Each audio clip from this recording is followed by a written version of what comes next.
Le très attendu Assassin's Creed Valhalla est sorti cette semaine. Après les pharaons et les philosophes, c'est au tour des Vikings d'être pixelisés par Ubisoft.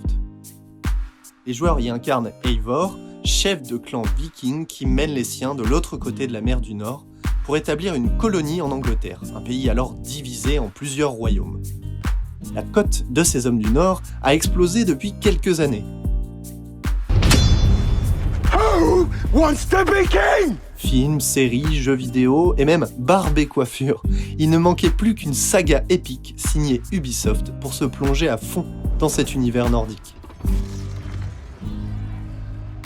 Mais pour créer ce monde immersif et le rendre cohérent, il faut un vrai travail de précision. Alors la fonction d'unité de recherche, c'est une particularité, je pense, d'Ubisoft, c'est de fournir aux équipes de production, aux équipes qui produisent le jeu, tout le matériel possible d'inspiration, de créativité, qui puisse leur permettre de créer des mondes crédibles, dans ce cas-là essentiellement en histoire. Mais ça peut recouvrir aussi d'autres sciences, géographie, sciences politiques, culture, qui puissent servir. Donc c'est l'historien en général et le chercheur, en fait, qui en est venu à travailler là. Une des premières choses que nous a dit un expert que nous avons rencontré, qu'on lui a demandé qu'est-ce qu'il faut savoir sur les Vikings, il nous a dit ce qu'il faut savoir, c'est qu'on n'en sait rien. On sait plus de choses sur la mythologie nordique que sur l'histoire même de ces populations. On les imagine volontiers entrer dans une bataille au nom d'Odin, le dieu scandinave par excellence, ou en invoquant Thor pour la victoire. Parce que ces noms de dieux nous parlent, de la même manière que des Zeus, Arès, Anubis ou Osiris. Parce que ces légendes nous fascinent. Elles sont partout dans l'art, les jeux, les séries, les livres, les films. Et les Vikings sont une figure de la pop culture et depuis longtemps. Ils ont souvent été maltraités par l'histoire. On en a vu qu'une bande de barbares sanguinaires, c'est un peu la vision de ceux qui les recevaient aussi. C'est une période extraordinaire, la dite ère viking, parce que c'est une période de recomposition, c'est une période de transition et de recomposition. On sait, il y a un empire romain qui a disparu, qui avait dominé et influencé bien au-delà d'ailleurs de cette frontière pendant des siècles. On est tombé dans un Moyen-Âge que les Anglais ont appelé les âges sombres. Alors, peut-être avec une part d'exagération, mais tout de même, qui s'était replié sur lui-même.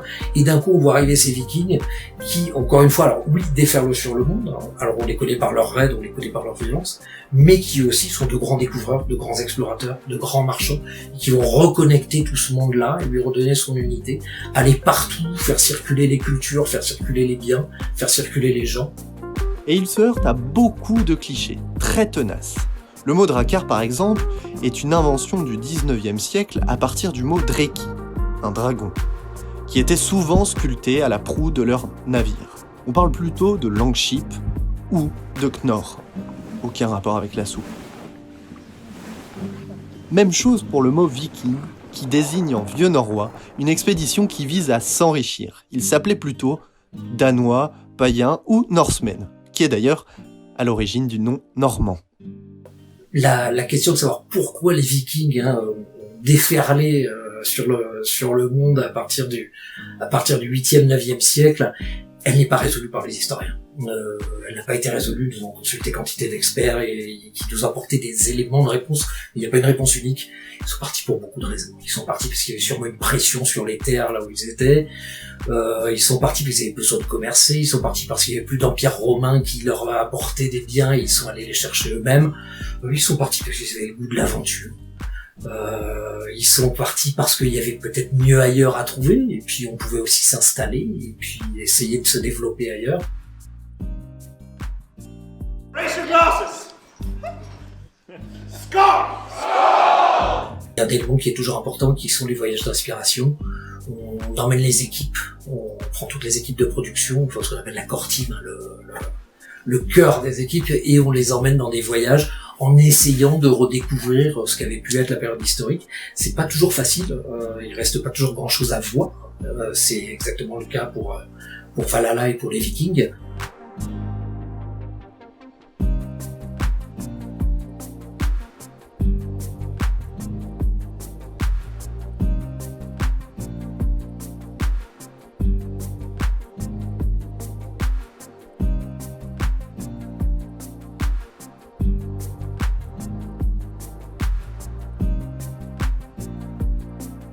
Nous avons été en Norvège, nous avons été au Danemark, nous avons été en Angleterre.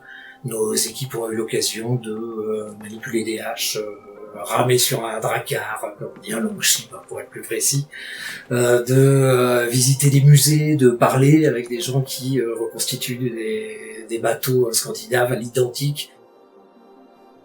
Il y avait l'idée de leur faire comprendre, ils ont très vite perçu à quel point pour les Vikings, les rivières étaient un système important, et comment pour envahir un territoire, pour faire des raids contre un territoire, on pouvait utiliser les rivières, on pouvait se déplacer vite grâce à leur fameux longship, on pouvait aller loin et on pouvait repartir aussi vite. C'est par ce biais que les joueurs vont pouvoir procéder à des attaques ou s'infiltrer dans le territoire ennemi. Il y a des tactiques, d'abord.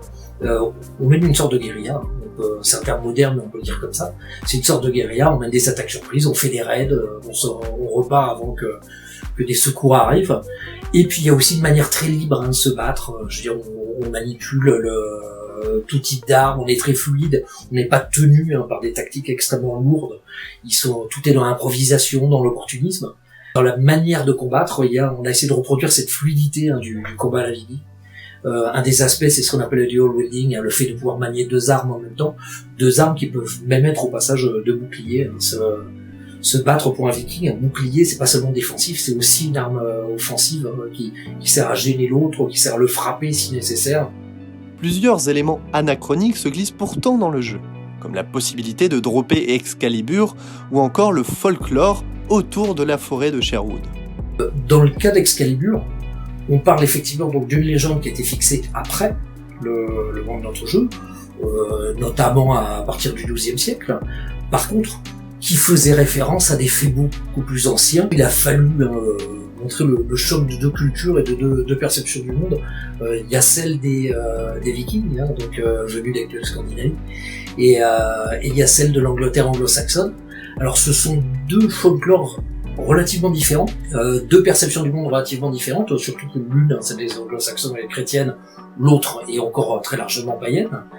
En même temps, ce sont deux cultures qui sont finalement très proches. Les deux ont des origines germaniques, ne serait-ce qu'au niveau de la langue et de l'usage des runes. En réalité, ils se comprennent lorsqu'ils parlent lentement.